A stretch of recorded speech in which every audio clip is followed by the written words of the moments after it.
అక్కడ రాయించినటువంటి మాటలను పరిశీలన చేయగలిగితే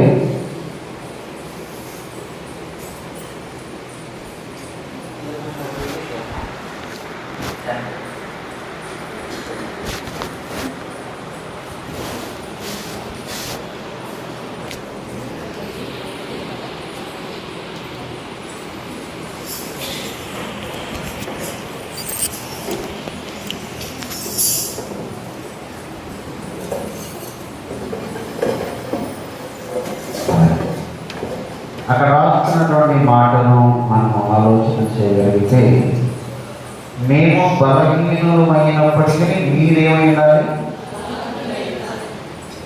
అపోస్తలుడైన పౌలు చెబుతున్నటువంటి ఈ సంగతిని గురించి ఆలోచన చేస్తే,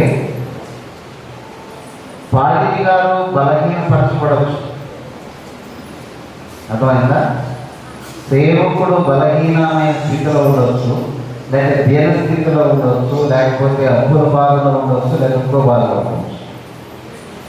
కానీ ప్రతి సేవకుడు చేసే ప్రార్థన ఏంటి అంటే సంఘం కోసం. దేనికోసం? సంఘం కోసం. నేను బాధలో ఉన్నాను కనుక, నేను అనారోగ్య స్థితిలో ఉన్నాను కనుక నా సంఘం కూడా బాధలో ఉండాలి, నా సంఘం కూడా అప్పులు పాలవ్వాలి, నా సంఘం కూడా దీన స్థితిలోకి వెళ్ళాలని ప్రార్థన చేస్తారా? పౌలు భక్తులు మాట్లాడుతున్న మాటను మనం ఆలోచన చేయగలిగితే, అక్కడ అంటున్నాడు, మీకు బలహీనమై ఉన్నప్పటికీ మీరు బలవంతులు. సేవకుని యొక్క ప్రార్థన దేనికోసము అని అంటే సంఘాన్ని అన్ని రకాలుగా బలపరచడానికి. అందుకని ఈరోజు ధ్యానం ఏంటి అంటే సంపూర్ణత గలవారమై ఉండాలి. ఏమై ఉండాలి? సంపూర్ణత గలవారమై ఉంటారంటే మనిషిని గుర్తుపెట్టుకోండి, సంపూర్ణత గలవారై ఉండాలి అంటే మనలో ఏముంది? సంపూర్ణత లేదు. కారణాన్ని మనం ఆలోచన చేస్తే, no one is perfect in the world. జాగ్రత్తగా గమనించాలి. నో వన్ ఈస్ పర్ఫెక్ట్ అంటే ఎవరు కూడా పరిపూర్ణులు కాదు. కానీ పరిపూర్ణతను సంపాదించుకోవడానికి మార్గం అనేటువంటిది ఎక్కడుంది అంటే దైవ గ్రంథంలో మన కోసము వ్రాయబడి ఉన్నది. కనుక దాని ప్రకారం జీవించినప్పుడు మనం ఏమవుతాము? పరిపూర్ణంగా లేక సంపూర్ణంగా చేయబడతాం. అందుకని పౌలు భక్తులు మాట్లాడుతున్నటువంటి విషయాన్ని ఆలోచన చేయగలిగితే, క్రీస్తునందున్న ఈ లోకయాత్రలో అన్ని విషయాల్లో పరిపూర్ణములై జీవించవలనదే దైవ చిత్తమైనది. అంటే నులివెచ్చని జీవితము జీవించకూడదు. ఏ జీవితం ఉండకూడదు? మనలో నులివెచ్చని జీవితము లేకుండా సంపూర్ణమైనటువంటి స్థితిని మనము కలిగి ఉండాలి. సంపూర్ణమైనటువంటి దాని గురించి కొన్ని ప్రాముఖ్యమైన విషయాలు ముగిస్తాను. మొదటి ఇక్కడ రాయవలసిన మాటలో రోమీయులకు రాసిన పత్రిక 12వ అధ్యాయము 12వ వచనం అవుతారు. సూచిక క్రియలను రోమీయులకు రాసిన పత్రిక 12:10 నిరీక్షణ కలవారి సంతోషించు శ్రమయందు ఓర్పు గలవారై ప్రార్థన యందు పట్టుదల కలిగి ఉండడి, పరిశుద్ధుల అవసరములలో పాలు పొందుతూ శ్రద్ధగా ఆతిథ్యము ఇచ్చుచుండుడి, మిమ్మల్ని హింసించు వారిని దీవించుడి, దీవించుడు కానీ శపించవద్దు. ఇక్కడ వ్రాయించినటువంటి మాటను మనం పరిశీలన చేయగలిగితే సంపూర్ణమైనది దేవుని చిత్తమని మనం గ్రహించాలి. అందుకని అక్కడ అంటున్న మాటను ఆలోచన చేస్తే, నిరీక్షణ గలవారై సంతోషించుచు శ్రమయందు ఓర్పు గలవారై ప్రార్థన ఏం కలిగి ఉండాలట? పట్టుదల కలిగి ఉండాలి. ప్రార్థన ఏం కలిగి ఉండాలి? పట్టుదల. అంటే దాని అర్థం ఏంటి?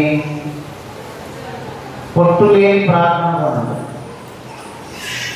పొట్టు అంటే ఇప్పుడు పొయ్యి కొట్టుకున్న పొట్టు కాదు. పొట్టు అని అంటే గట్టిగా పట్టుకునేటువంటి స్థితిని ఉడుం పట్టంటారు చూసారు.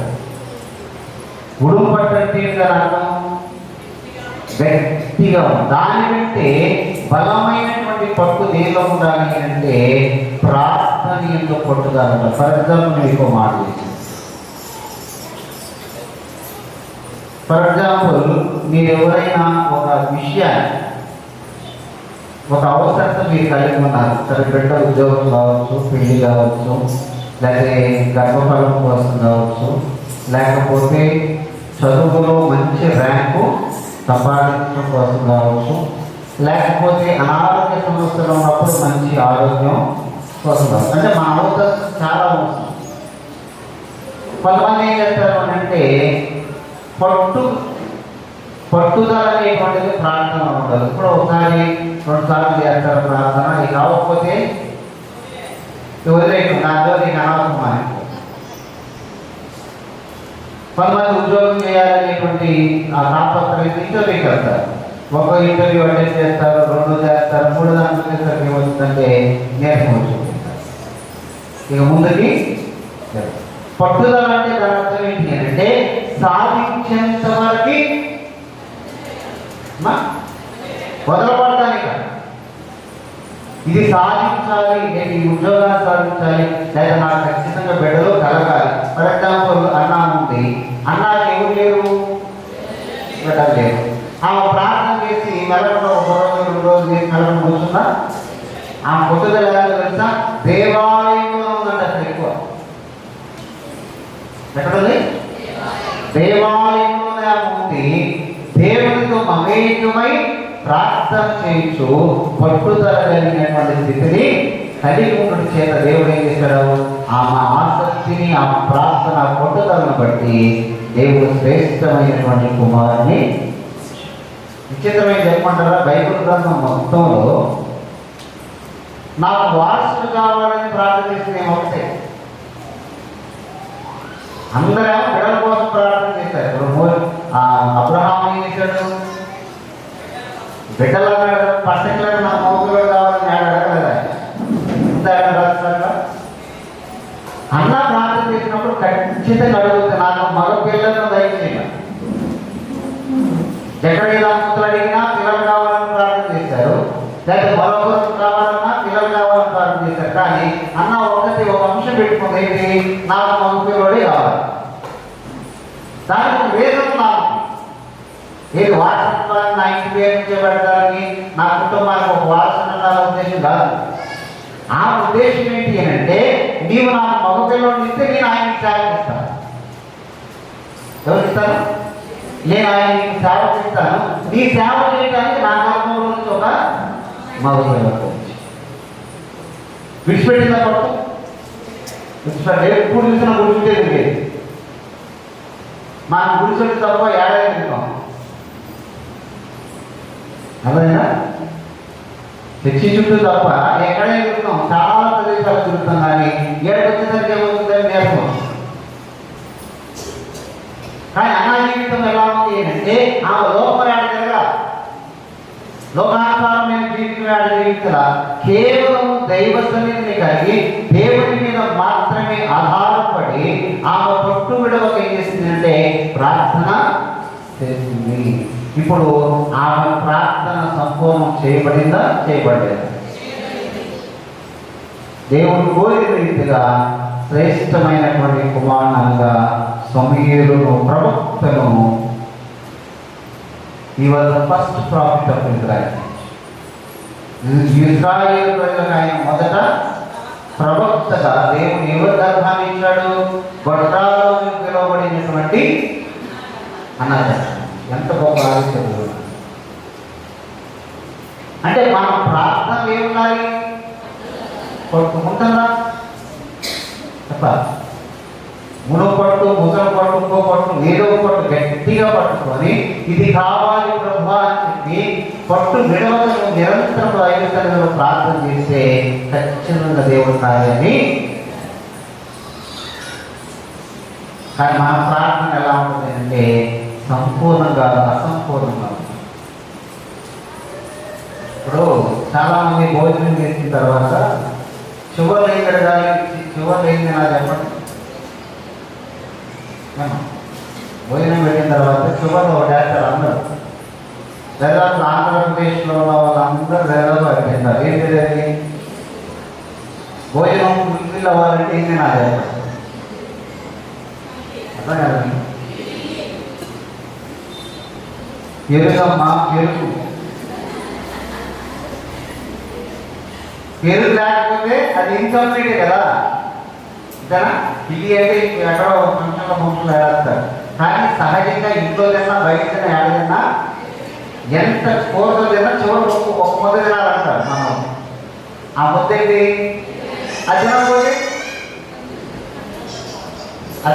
సంపూర్ణంగా ఇన్కంప్లీట్. ఇప్పుడు ఆ పెరుగు తింటుంది దేనిలో? భోజనంలో తింటున్నారు. నేను మామూలుగా మీరు పెట్టే భోజనంలో తింటున్నారు, కానీ దైవ సంబంధమైన కార్యాల్లో ఆ పట్టుదల మాత్రం మీకు వచ్చిన మాట. మనకి ఆ నూతన సంఘంలోనే డివి డానియల్ గారు అని ఒక ఆయన, డివి డానియల్ గారు నూతన పాస్టర్ గారు చనిపోయారు. వారు ప్రారంభించారు. ఆయన మంచి వక్త, మంచి ప్రసంగికుడు, మంచి హార్మోనిస్ట్. ఒకరోజు మా బైబిల్ కాలేజీకి ఫార్మర్స్ వచ్చారు. ఏమొచ్చారు? ఫార్మర్స్ వస్తే ఆయన చివరిలో పెరిగాను వేసుకొని ఇట్లా మామూలు మనం ఏం చేస్తాం, తింటాం కదా, దోశలతో పట్టుకొని ఇట్లా తిరగడం అంటారు. ఆ తెల్లో ఏం చేశారంటే ఆ ఇంగ్లీష్ పీపుల్ ఏమంటారు, వాట్ ఈజ్ దిస్ అని అడిగారు. వాట్ ఈజ్ దిస్ అంటే ఆయన అన్నాడు, దిస్ ఈజ్ దుర్రింగ్ అన్నాడు. ఏమన్నాడు? దిస్ ఈజ్ దుర్రింగ్ అంటే ఆయనకి ఎట్లా చెప్పాలి అన్నది అర్థం కాక, అంటే వాళ్ళకి ఎట్లా చెప్పాలి తెలియదు. మన తెలుగు చేయడం అర్థం అవుతుంది, కానీ వాళ్ళకి ఎట్లా చెప్పాలి? ఆయన చమత్కారం మాట్లాడతారు. అందుకే ఆయన ఏం చేశారంటే దిస్ థర్డ్ రైస్ అనుకుంటే దిస్ ఈజ్ దుర్రింగ్ అనగానే వాళ్ళు అంటారు, వి వాంట్ దట్ దుర్రింగ్ అని.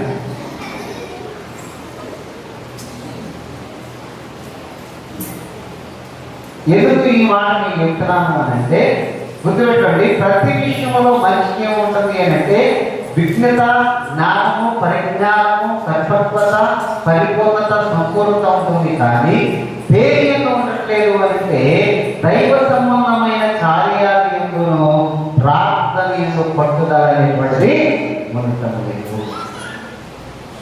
మీకు ఒక మాట చెప్తాను, దేవుడు ఇవ్వదగిన వాడే తప్ప ఇవ్వలేని వాడు అది ఎప్పుడు ఇస్తాడు అని అంటే మన పట్టుదల చూసినప్పుడు ఖచ్చితంగా దేవుడు గొప్ప కార్యాన్ని. ఒక అబ్బాయి రోజు గవర్నమెంట్ ఆఫీసులో తిరుగుతున్నాడు, కలెక్టర్ గారు ఆఫీసు. ఆయన ఫస్ట్ రోజు మీకు చెప్పారంట, అబ్బాయి నీకు ఉద్యోగం రాదు కదా, నువ్వు ఎందుకు అనవసరంగా తిరుగుతావు, ఏదైనా పని చేసుకోపోయానంటే ఆ కుర్రాడు పట్టు ఇవ్వకుండా రోజు పొద్దున్నే లేచి ఎక్కడికి వెళ్తున్నాడు? ఆఫీసుకే తిరుగుతాము. ఆఫీసులో తిరుగుతామంటే రోజు అక్కడికి వెళ్ళడం, పరిచయం జరగటం, వాళ్ళతో మాట్లాడటం, వీళ్ళతో మాట్లాడటం, అది చూసి చూసి చూసి చూసి కలెక్టర్ గారు ఏం చేశారంటే ఈ పిల్లడు రోజు పొద్దున్నా కూడా రోజు చుట్టూ తిరుగుతూ ఉన్నాడు అని చెప్పి వాని పట్టుదల, వాని ఓపికను, వాని కలిగినటువంటి స్థితిని చూసి ఏం చేశాడు? ఆయన ఒక రోజు లోపలికి చేశారంటే ఒక కలెక్టరేట్లోని ఒక పోస్ట్కి ఆ బిడ్డకి చేశాడంటే అపాయింట్మెంట్ అది. సరే వద్దు అన్నారు, ఇవ్వము అని చెప్పారని చెప్పి ఆ వ్యక్తి మానేస్తుంటే ఆ పట్టుదల అనేటువంటి కలిగి లేకపోతే ఉద్యోగాన్ని సంపాదించుకునేవాడా? చెప్పాలి. బైబిల్ గ్రంథంలో దాంట్లో ఇలస్ట్రేషన్ కూడా ప్రభు చెప్పాడు. ఏంటి అంటే ఒక అన్యాయస్తుడైనటువంటి న్యాయాధిపతి ఉన్నాడు. ఎవరైనా ఒక న్యాయం చేశాను కాదు, అన్యాయస్తుడు. ఒక విధవరాలు ముసలాలు ఏం చేస్తుంటే నాకు న్యాయం తెచ్చమని ఏం చేస్తుంది? రోజు ఆయన తిరుగుతున్నాడు. రోజు ఆయన తిరుగుతుంటే ఆయన నేర్చుకుంటున్నాడు, లెక్క చేయట్లేదు, పట్టించుకోవట్లేదు, మాట్లాడలేదు, ఏం చేయట్లా. ఒకసారి రోజు పనులు అవుతాయండి, ఒకసారి రోజు పని అవుతుంది ఏదైనా. ఆమె రోజు పదే పదే పదే జరుగుతుంటే అన్యాయకుడైన న్యాయాధిపతి కూడా ఏమని తెలిసిందంటే, ఏం బాధ నేను బాధైపోతున్నా రోజు తిరుగుతుందని చెప్పి ఆమె తీసేట న్యాయం తీర్చుకోవచ్చు. అంటే అన్యాయకుడైన న్యాయాధిపతిని కూడా ఆమె యొక్క ఓపిక, ఆమె పట్టుదల ఏం చేసిందంటే మార్చింది. అలాంటిది ఇవ్వదగినటువంటి సర్వోన్నతుడైన దేవుడు మనకి ఇవ్వడానికి సరైన. అందుకని ప్రార్థన ఏం కలిగి ఉండాలి, మనము పట్టుదల కలిగి ఉండాలి. అందుకని బైబిల్ గ్రంథంలో కొన్ని విషయాలు చెప్పి ముగిస్తాను. ఏ విషయాల్లో సంపూర్ణంగా మనం ఉండాలి అంటే, మొదటి ప్రార్థన యందు సంపూర్ణంగా ఉండాలి. రెండో విషయం ఏంటంటే, కొలస్సీలకు రాసిన పత్రిక మొదటి అధ్యాయం, కొలస్సీలకు రాసిన పత్రిక మొదటి అధ్యాయము 12వ వచనం. అందుచేత మేమును మానక మీరు సంపూర్ణ జ్ఞానము ఆత్మ సంబంధమైన వివేకము గలవారును ఆయన చిత్తమును సంపూర్ణంగా గ్రహించిన వారనై ప్రతి సత్కార్యములో సఫలమగుచు దేవుని విషయమై జ్ఞానమును అభివృద్ధి పొందొచ్చు అన్ని విషయంలో ప్రభువును సంతోషపెట్టినట్లు ఆయనకు తగినట్టుగా నడుచుకొనవలెనని ఆనందముతో కూడిన సంపూర్ణమైన ఓర్పును దీర్ఘశాంతమును కనపరిచినట్లు ఆయన మహిమా శక్తిని బట్టి సంపూర్ణ బలముతో బలపరచబడవలనని తేజోవాసులైన పరిశుద్ధ స్వాస్థ్యములో పాలి వారములను మనలను పాత్రలుగా చేసిన తండ్రికి మీరు కృతజ్ఞతాస్తుతులు చెల్లింపవలెనని దేవుని ప్రతిమాలోచన. ఇక్కడ వ్రాయించినటువంటి మాటను ఆలోచన చేస్తే, జ్ఞాన విషయంలో మనం ఏం కలిగి ఉండాలంట, సంపూర్ణం కలిగి ఉండాలి. ఈరోజు జ్ఞానం అనేటువంటిది రెండు రకాలు. ఒకటి లోక సంబంధమైన జ్ఞానము, రెండవది దైవ సంబంధమైన జ్ఞానం. అందరికీ ఏం కలిగి ఉంటున్నారు అంటే లోక సంబంధమైన జ్ఞానాన్ని కలిగి ఉన్నారు. ఏ జ్ఞానం అది? లోక సంబంధమైన జ్ఞానం కలిగి ఉంటున్నారు తప్ప దైవ సంబంధమైనటువంటి జ్ఞానము మనిషి కలిగి ఉంటుంది. జ్ఞానం విషయంలో మనిషి చేయాలి అంటే సంపూర్ణతగా ఉండాలి. లోక జ్ఞానము ఎంతవరకు పనికొస్తుంది? కొంతవరకే పనిచేస్తుంది. కానీ దైవ సంబంధమైన జ్ఞానం ఇస్తుందంటే మనల్ని ఉన్నతమైనటువంటి పరలోక రాజ్యానికి తీసుకుని పోతుంది. కానీ అందుకే బైబిల్ గ్రంథం అంటాడు, కొందరికి దేవుని గురించిన జ్ఞానము లేదు, దానికి పొదుపుగా ఉన్నది. ఈరోజు లోక సంబంధమైన జ్ఞానం ఏంటి? మా చదువు ఉంది. ఫర్ ఎగ్జాంపుల్ లక్షలు పెట్టి, వేలు పెట్టి, ఫీజులు కట్టి మనం సంపాదించుకున్నాం. కట్టండి కదా, 1000 రూపాయలు, 1,00,000 రూపాయలు ఫీజులు కట్టి పోయి నేర్చుకుంటా ఉన్నాం ఆ జ్ఞానం. కొంతమందికి చదువు జ్ఞానం అంటే గుర్తుపెట్టుకోండి, చదువు ఒకటే జ్ఞానం, చదువుకోకపోయినా జ్ఞానవంతులుగా ఉన్నవారు చాలా. కుటుంబాన్ని ఏ రీతిగా నడుపుకోవాలి, భార్యతో ఎట్లా ఉండాలి, భర్తతో ఎట్లా ఉండాలి, పిల్లలతో ఎలా కలగాలి, సమాజంతో ఎలా ఉండాలి, ఎక్కడ ఏ మాట చెప్పాలి, ఏ రీతిగా ప్రవర్తించాలి, ఇదంతా కూడా దేనికి సంబంధించింది? ఈరోజు అలాంటి జ్ఞానాన్ని మనం కలిగి, ఎందుకంటే బైబిల్ గ్రంథంలో ఇర్మియా ప్రవక్త అంటాడు, చదవండి 18:8 వచనంలో అంటాడు ఒక మాట. 18:8 ఏ జనమును గురించి ఆ జనము చెడుతనము చేయట మాని ఎడల నేను వారికి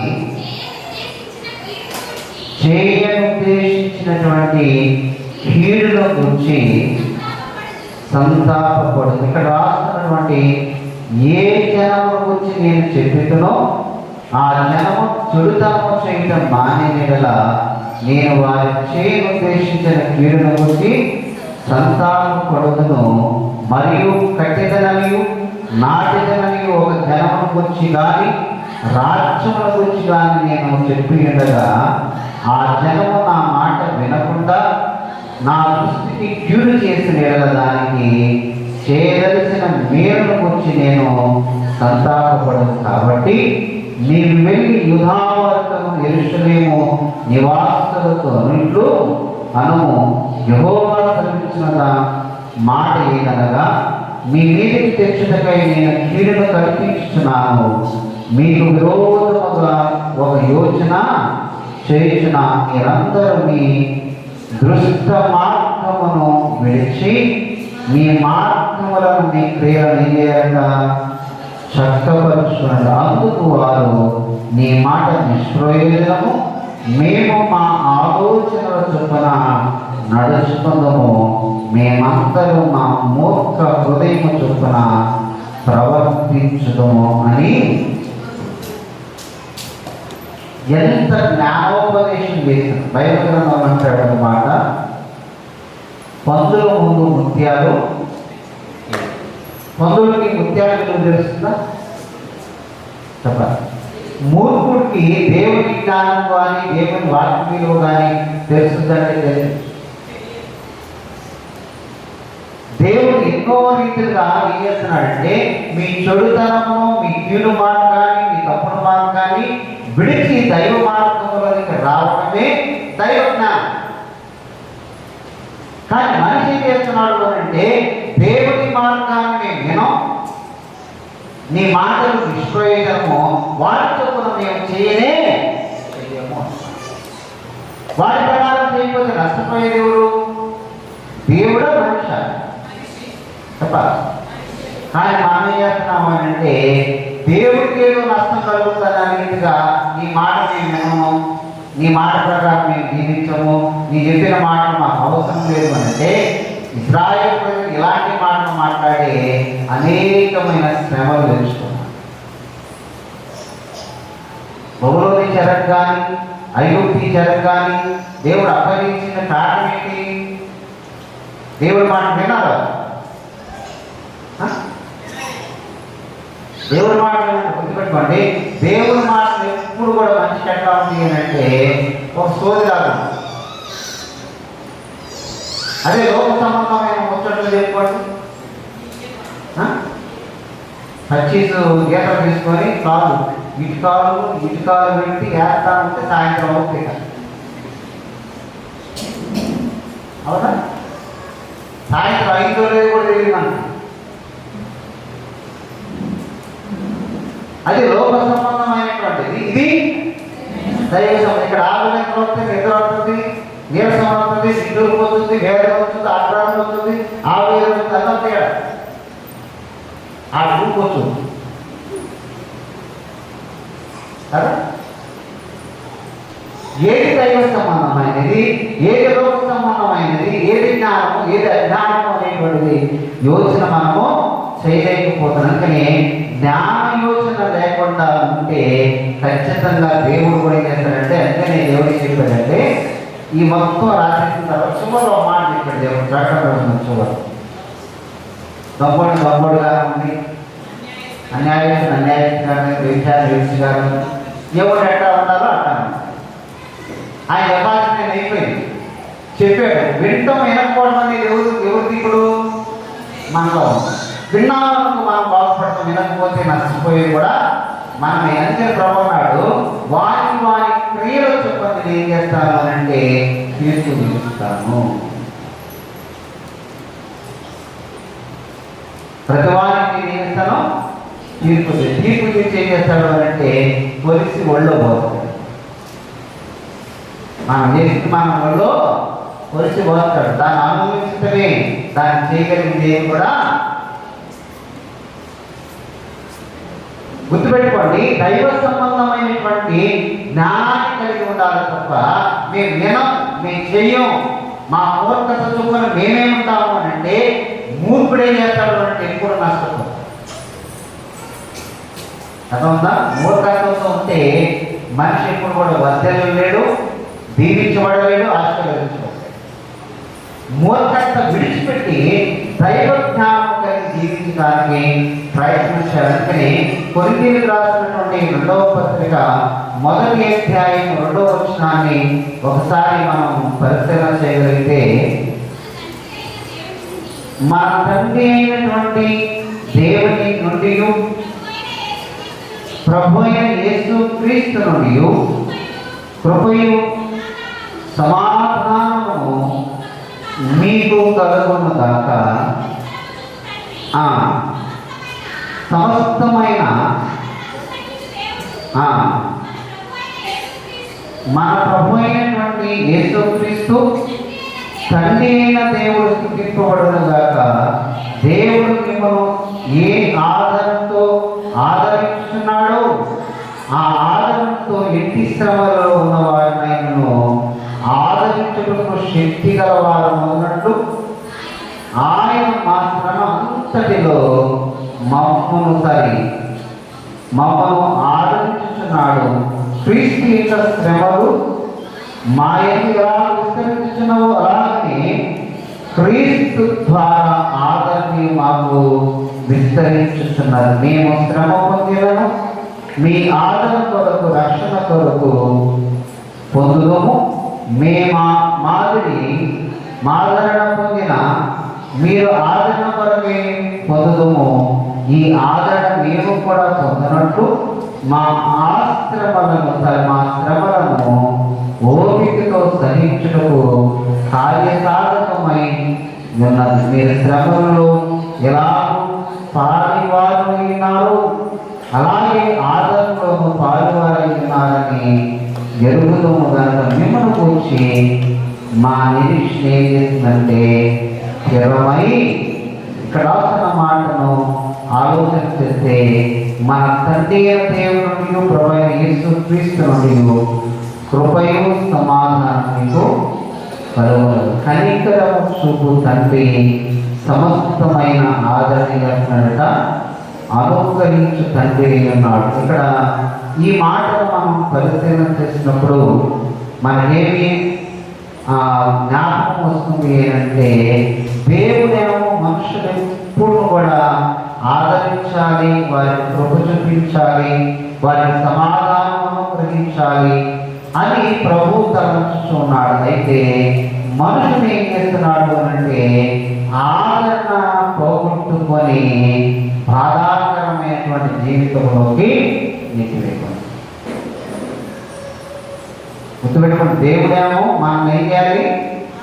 ఆదరించాలి, బలపరచాలి, గుణపరచాలి, స్థిరపరచాలని దేవుడు చూస్తూ ఉంటే మనుషులు ఎప్పుడు కూడా చేస్తున్నాడు అని అంటే స్వయంకృత అపరాధం, తనంతట తానే బాధుకుని.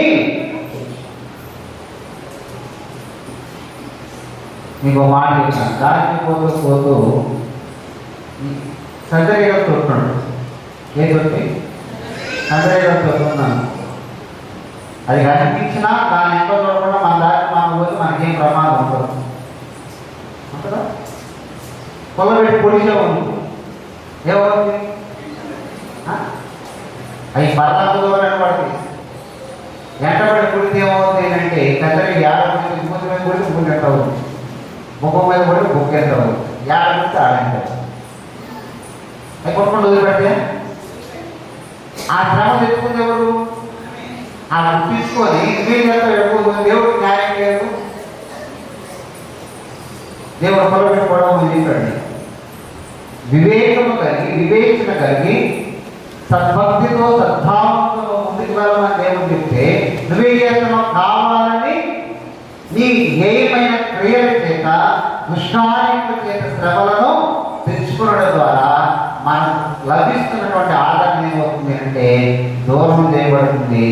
మన ఆదరించి వాడేవాడును లేకుండా ఆదరించి ఆయన ఆదరించడానికి ఇష్టపడుతుంది. మనం ఏం చేస్తున్నాం? స్వయంకృత అపరాధం, స్వయాన మనమే శ్రమను తెచ్చుకుంటా ఉన్నాం. శ్రమ రావట్లేదు.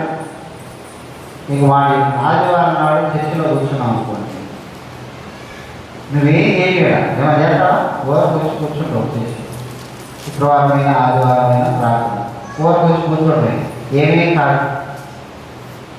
పత్రి తీసేది లేదు, లేదా గొడవ పెట్టి పూలు తీసేది లేదు, నీకు పెట్టి కలుపు తీసేది కానీ కూర్చోవడానికి ఇక్కడ ప్రసవేదన పడతారు. చాలా మంది ఏం చేస్తారు అంటే ఆదివారం నాడు కొన్ని శ్రమలు తెచ్చుకుంటారు.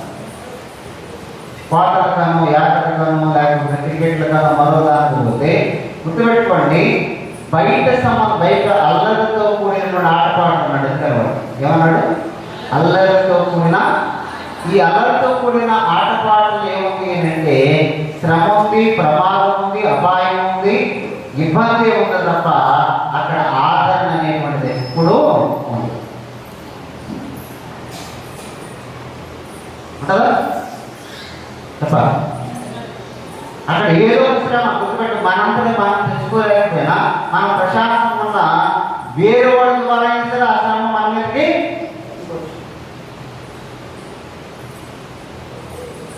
కారణం ఏంటి అంటే శ్రమ వచ్చే దగ్గర పోయి ముందుగా శ్రమ రాకూడదు అంటే అది వచ్చి మా ఆదరించే దగ్గరకు వస్తే నీవు తప్పకుండా నీకేమవుతుంది? ఆదరణ వస్తుంది, నెమ్మది వస్తుంది, సమాధానం వస్తుంది, దేవుని యొక్క అనుగ్రహము, దేవుని యొక్క కృప మన మీదకి వస్తుంది. కానీ ఇక్కడ కూర్చోడానికి మనం ఇష్టపడం, కానీ శ్రమ వచ్చే దగ్గరకు పోయి శ్రమ తెచ్చుకొని నీకు ఇచ్చేవాడు మళ్ళీ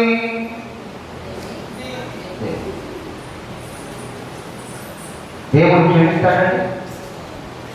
చెప్పాలి, దేవుడు క్షమిస్తాడు. జ్ఞానం అంటే ఏంటి అంటే అపాయంతో బ్రతకడం కాదు, ఉపాయంతో బ్రతకడమే జ్ఞానం. అర్థమవుతుందా? ఉపాయం ఏంటి? దేవుడు మంచి ఉపాయాన్ని ఇచ్చాడు, మంచి దేవాలయాన్ని, మంచి ఆరాధన స్థలాన్ని నీకు ఇచ్చినప్పుడు దాని జ్ఞానంతో ఉపయోగించుకోవడానికి ప్రయత్నం చేయాలి. కానీ మనం ఏం చేస్తున్నాం?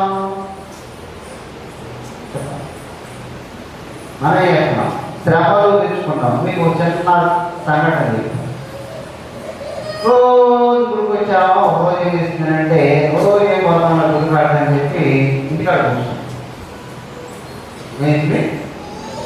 ఇంటికాడ కూర్చుంటే అంటే గుర్తుపెట్టి శోధన అనేటువంటిది మనసాన్ని ఎట్లా తోడో తెలియదు. అది ఏ రీతిగా కావచ్చు. ఆమె చేసింది ఏంటంటే ఆ ఇంటికాడ కూర్చోక ఏం చేసింది అంటే సరే వెలువడి చర్చికి వెళ్ళలేదు కదా, ఇంటికాడ ఏం చేద్దామని అంటే బట్టలు ఉతుకుదామని చెప్పి బట్టలు పోతుంది. ఏమవుతుంది? బట్టలు వెయ్యి బాగుంటుంది. ఏమవుతుందండి? శబ్దం.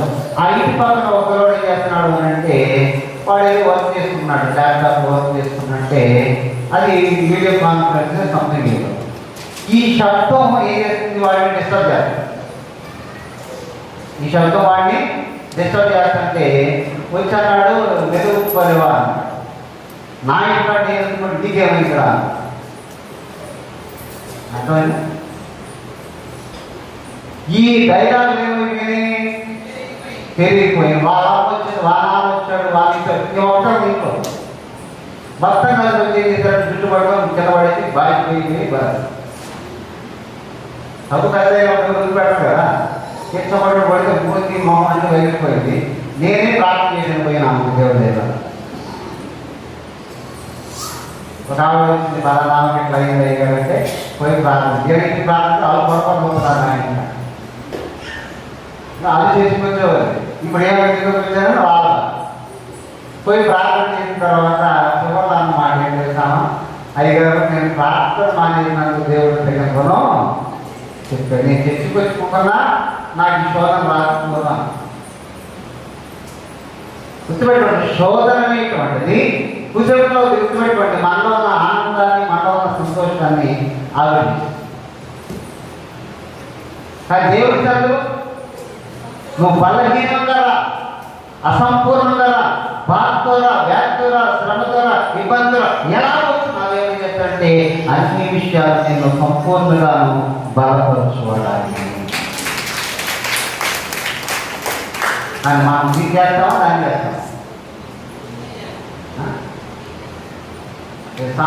క్షవరం అయితే దానికి ఎవరు తెలియదు. అంటే ఏదైనా నష్టపోతే తప్ప అందులో ఉన్న గొప్పతనంలో మనకి గుర్తుపెట్టుకోండి. ఎన్ని పనులు ఉన్నా, ఎన్ని శ్రమలు ఉన్నా వాటన్నింటిలో సంపూర్ణమైన స్థితిని కలుగు చేయవాడు. అందుకే దేవుడు ఏం చేశాడంటే మంచి జ్ఞానాన్ని ఇవ్వడానికి బైబిల్ అంటాడు, ఎవరికైనా జ్ఞానము పొదువయ్యని ఎడల వాడు నన్ను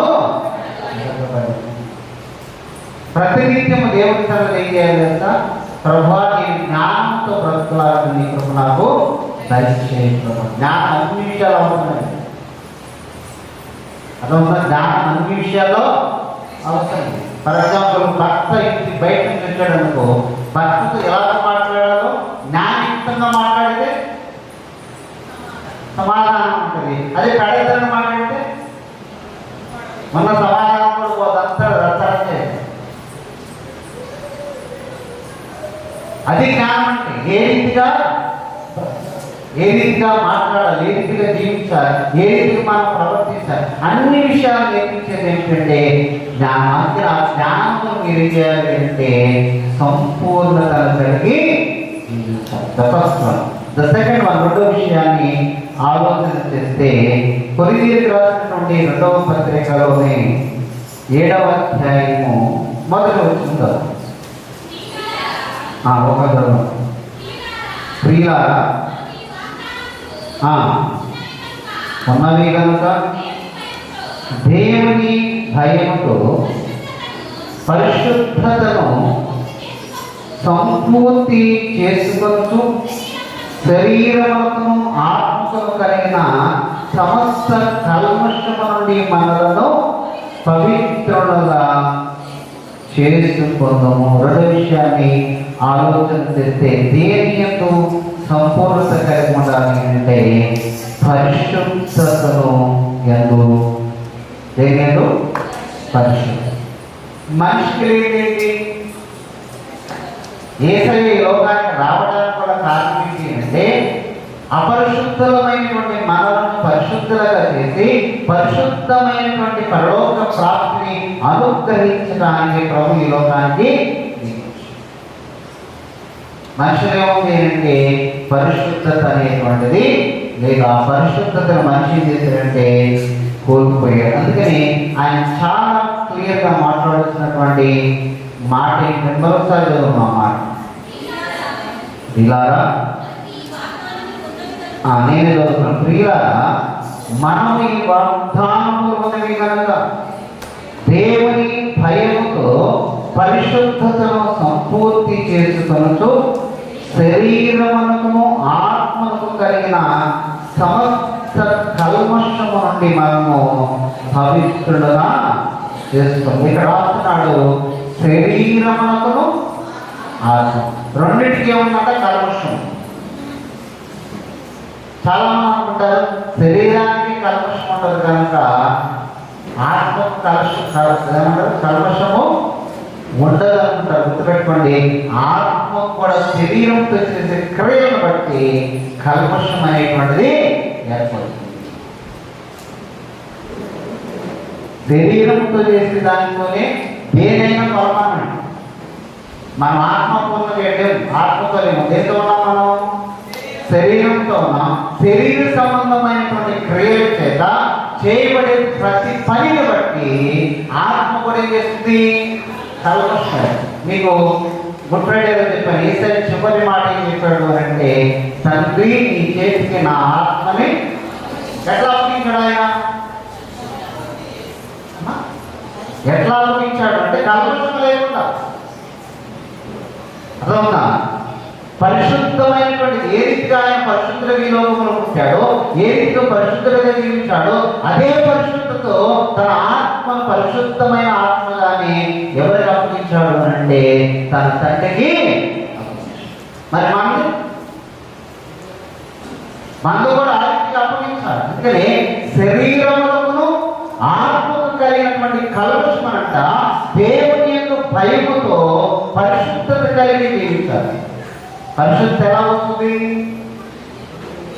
దేవుని భయం కలిగి జీవించాలి. కానీ లోకవాదం ఏం చేయాలి? భయకరం జీవిస్తున్నావు తప్ప దేవుని భయము. నీకు మాట చెప్తాను, ఏదైనా జనం చెప్పి తొందర వింటారు. జనం ఏదైనా చిన్న సమస్య వచ్చిందనుకో, అక్కడ పోయి అంతరం కట్టించుకోమంటే అక్కడ కట్టించుకుంటారు. ఇక్కడ పోయి రాజాలను తెచ్చుకోమంటే రాజాలను కట్టించుకుంటారు. లేదంటే దాంతో ఎంటుకుంట పేరు ఆ ఎంటుకుంట పేరు తాడు కట్టుకొని దాన్ని కట్టుకుంటారు. అది ఏముంటుందో నాకు అర్థం కాదు. ఏముంటుంది మంత్రాలు ఏముంటుంది నాకేం అర్థం కాదు.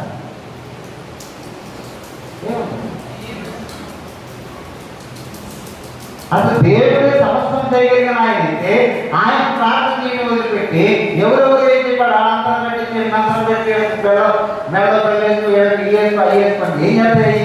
ఒత్తుకోవడం తప్ప ఏమి నాకు కొనుక్కోవడం ఒత్తుకోవడం తప్ప అది చేయగలిగింది ఏమి లేదు.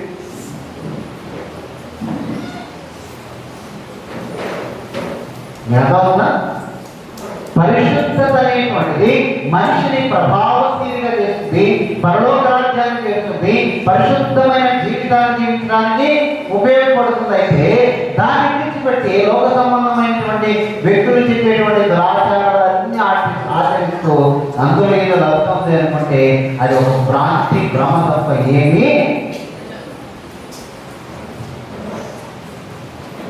బైబిల్ గ్రంథంలో మాట దేనిపట్టినటువంటి సుధోదైనటువంటి వ్యక్తి పట్టినప్పుడు ఏసయ్యాడు ఆ పొడుచు వాడిని ఆ దైవాన్ని డ్యూటీ చేసిన తర్వాత ఆయన ఒక మాట ఉంటాడు, ప్రార్థన వలన తప్ప మరి దేని వలన ఇది సాధ్యము. కానీ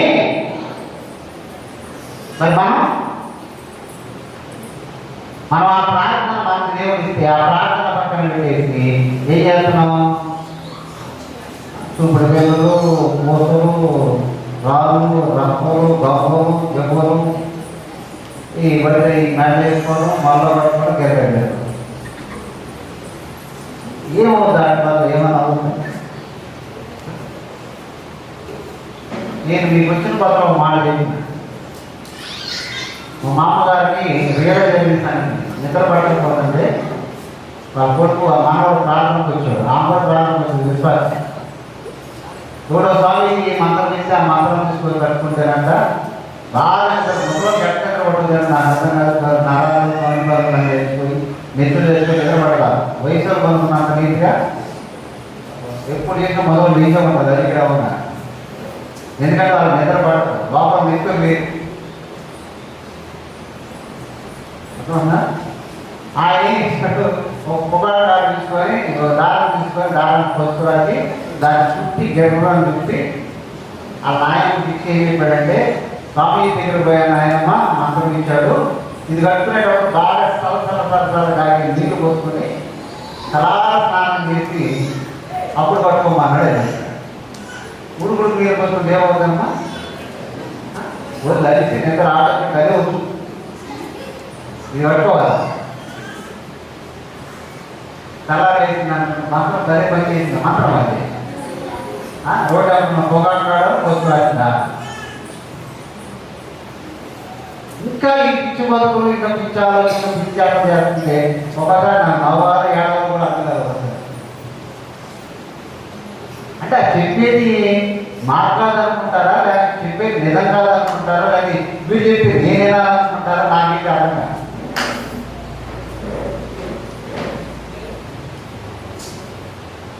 సంపూర్ణత అనేటువంటిది దేని ఎందుకు ఉంది అంటే పరిశుద్ధమైనటువంటి జీవితంలో ఉంది తప్ప లోక సంబంధమైనటువంటి జీవితంలో శరీరములకు ఆత్మకు పట్టినటువంటి కల్మషమును కడివేయగలిగింది ఏంటి అంటే దేవుని భయం తప్ప మరి దేని ద్వారా సాధ్యపడనే పడదు. కానీ మనం దేవునికి భయపడటం పక్కన పెట్టి ఏది భయపడుతున్నాం? దారాలకి, అంతరాలకి, మంత్రాలకి, చింతకాయ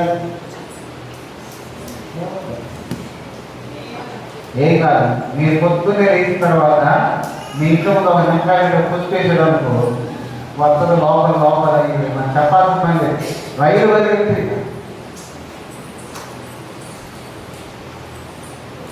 నిమ్మకాయ పోతుంది ఏం తెలుసా, పులిహార చేయొచ్చు అంతే కదా.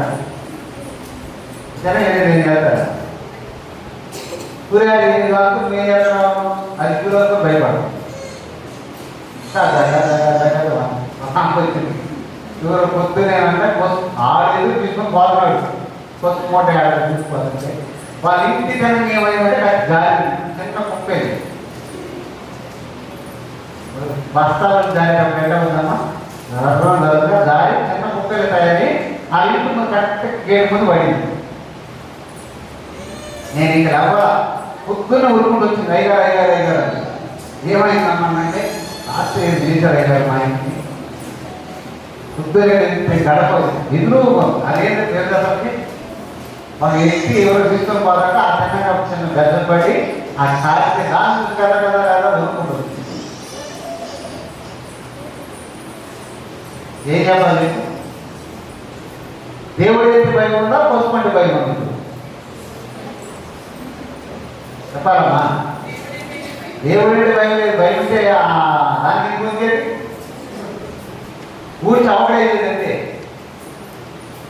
చీకటి పెట్టి పోతే కదా పోతుంది కదా కదా కదా కదా వదులుకుంటుంది. దీనికి వచ్చింది వరకు దాని నుంచి వచ్చింది నేను పోయి ప్రార్థన చేసి చూస్తే అది ఆ చిన్న సర్వం కాదు.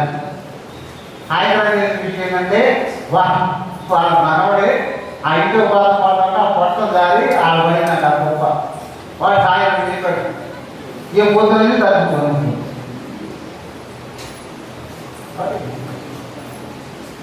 దేనికి భయం గుర్తుపెట్టి శరీర సంబంధమైనటువంటి క్రియల చేత ఆత్మకు శరీరాలు కూడా ఏం చేస్తుందంటే కల్మషం ఏర్పడుతుంది. దాని భయము దేని యొక్క భయం ఉండాలి, పరిశుద్ధమైన దేవుని యొక్క భయం ఉండాలి తప్ప లోక సంబంధమైన క్రియలు ఏం చేయబడుతుంటే భయపడాల్సిన పని. ఎందుకంటే దేవుడు మన భయములన్నీ తీసివేయటానికి మరణ భయాన్ని కూడా ఏంటంటే తొలగించాడు. దేని చేత, మరణం మీద తన మరణం చేత విజయాన్ని పొందుతాడు. మరణ భయాన్ని తీసేస్తే నువ్వు పశువులు చూసి రాజు చూసి మొక్కలు చూసి రాజు చూసి భయపడుతున్నావు అంటే ఏమనుకోవాలి, దేనైనా జయించగలిగిన శక్తి దేవ ఉంది అంటే ప్రార్థనలో ఉంది. ఆ ప్రార్థన ఎలా ఉండాలంటే బలంగా పట్టుదల కలిగి నువ్వు చేయాలని అంటున్నాడు. రెండవది పరిశుద్ధ విషయంలో మరి ఏం చేయకూడదు కదా, దాని సంపూర్ణంగా ఉంది. అందుకని కీర్తన గ్రంథము 93:5 వచ్చినాము సార్, 93:5 ఈ శాసనములు ఈ ఎన్నడను తప్పిపోవు, యెహోవా ఎన్నటెన్నటికి పరిశుద్ధతయే నీ మందిరములకు ఏమైందా, ఎన్నటెన్నటికి పరిశుద్ధత. ఇక్కడ ఏముండాలి దేవుని సన్నిధిలో, పరిశుద్ధత తప్ప మరి ఏది ఇక్కడ ఉండనే ఉండకూడదు. గుర్తుపెట్టుకుని దేవాలయం ఎంత పరిశుద్ధంగా మనం చూస్తామో మనం అంత పరిశుద్ధంగా బ్రతకగలుగుతాం, అంత పరిశుద్ధమైన జీవితాన్ని జీవించాలి. అందుకని యేసయ్య ఏ విషయంలోనే సహించాడు, ఏ విషయంలో సహించాడు, కానీ దేవాలయ విషయంలో ఏం చేశాడు, సహించలేదు. అందుకే ఆయన అన్నాడు, రోగల వారి గొవ్వల వారి బరువులు పడకపోతే ఆయన పడాలిస్తున్నాడు. ఆయన ఎప్పుడు సరిగ్గా చూపించిన ఆయన ఒక్కసారి ఏం చేశాడు, పరడాలు తీసుకొని ఊతపొట్టలు కొట్టాడు. ఒక్కో ఎందుకని ఆయన ఒక మంచి మాట అన్నాడు, ఎందుకో ఇది నా మందిరము సకల జనులకు ప్రార్థనా మందిరం, దీన్ని దొంగలకుగా. ఈరోజు నువ్వు కూడా దేవుని ఆలయమే బయలుదేరుతుంది. నీ దేహమే దేవుని ఆలయం, నీ హృదయమే దేవుని ఆలయమే కదా. అనేకమైన విషయాలు దానిలో పెట్టి దాన్ని కూడా నువ్వు ఏం చేస్తున్నావు, దొంగలకుగా చేస్తున్నావు. కేవలం దేవాలయం నుండి నాలుగు పడ్డ కాదండి, నీ దేహం కూడా దేవుని ఆలయమే, నీ హృదయం కూడా దేవుని ఆలయమే.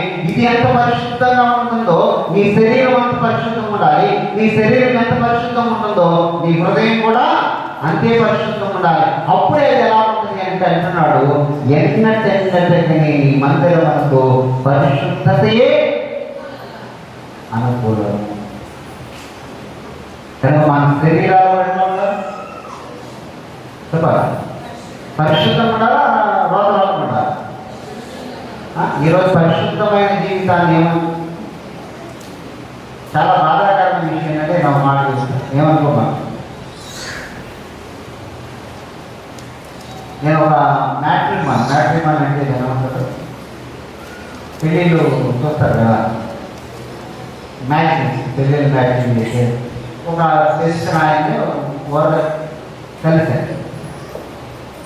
కలిసినప్పుడు అంటే నేను దేని గురించి మాట్లాడాను, జనరల్గా ఆయన తెలిసినట్టు ఆయన మాట్లాడతా నేనేమడిగానంటే ఎవరైనా మంచి అబ్బాయి కానీ మంచి అమ్మాయి కానీ ఉన్నారని అడిగాను. ఎవరు క్యాజువల్గా అడిగాను.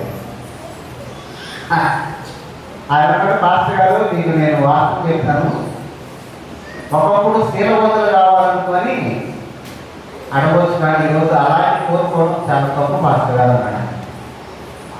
జాగ్రత్తగా మాట శీలవంతులు ఏంటి, పరిశుద్ధత కలిగి ఏ పాపం చేయనటువంటి సేవ. పెళ్లి చేసుకోవాలనుకున్న వాళ్ళు చూసే పని ఏంటంటే శీలవతి గుణవతి ఎక్కడ ఉంటుంది, అయ్యో ఆయన అన్నటువంటి మాటకి నాకు ఆశ్చర్యం అనిపించింది, బాధ అనిపించింది, ఒకంత ఆవేదన పడుతుంది. ఏంటంటే ఈ రోజు ఉన్నటువంటి జనరేషన్లో అలాంటివి ఎక్స్పెక్ట్ చేయకూడదు. పాడుతున్నారు ఎంత భయంకరమైన మాట చెప్తారు. ఒకసారి పరిస్థితి చూస్తున్నా కూడా ఆయన చెప్పింది కరెక్టే, ఆయన చెప్పింది అయితే 3 సంవత్సరాలు అవుతుంది ఈ మాట. ఇప్పుడు పరిస్థితులు చూస్తుంటే ఆయన చెప్పింది నేను ఆయన ఏకీభవించాలి, ఆయనతో వాదించాను, నేనే పైకి అని చూపించాను, కానీ పరిస్థితులు చూస్తుంటే ఆయన చెప్పిందే కరెక్టే ఉంటుంది చాలా వరకు. మగపిల్లలు మీకు ఇవ్వలేదు, ఆడపిల్లలు మీకు ఇవ్వాలి, దేవుడు మీకు ఇవ్వాలి.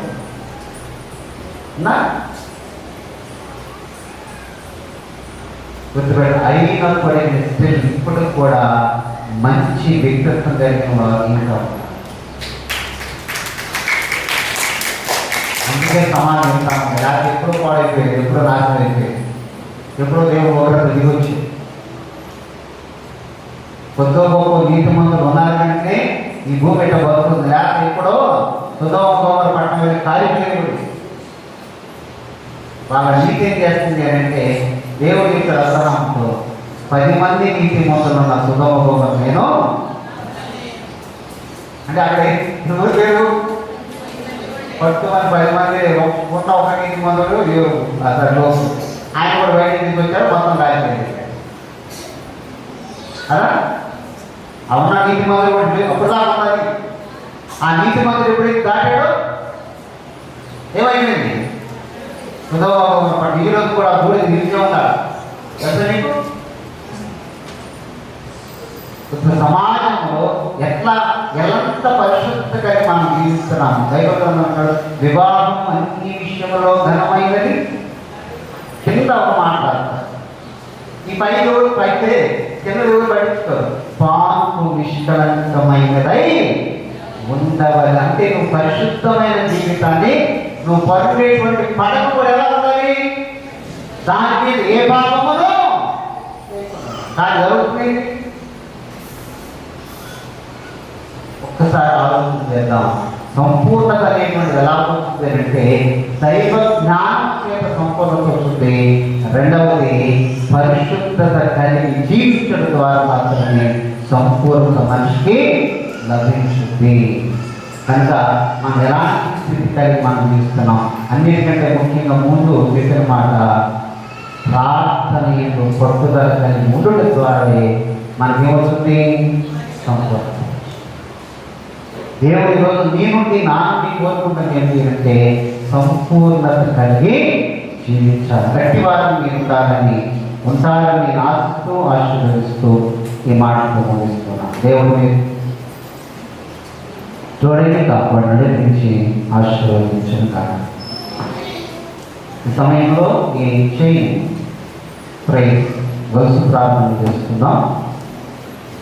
మీరందరూ గమనించండి, అనారోగ్యంతో బిడ్డల కోసం, విద్యార్థుల కోసం, అలాగే గర్భఫలాలు లేని వారి కోసం, అలాగే విద్యను ముగించి ఉద్యోగాల కోసం ఎదురు చూస్తున్న వారి కోసం, అలాగే ఆత్మలో ప్రార్థనలో వెనకబడిన వారు దేవుని పరీక్షలాగిన మారు మనసు అనుభూతులు జీవించలాగిన మీరు ప్రార్థన చేయాలని మనం ప్రార్థన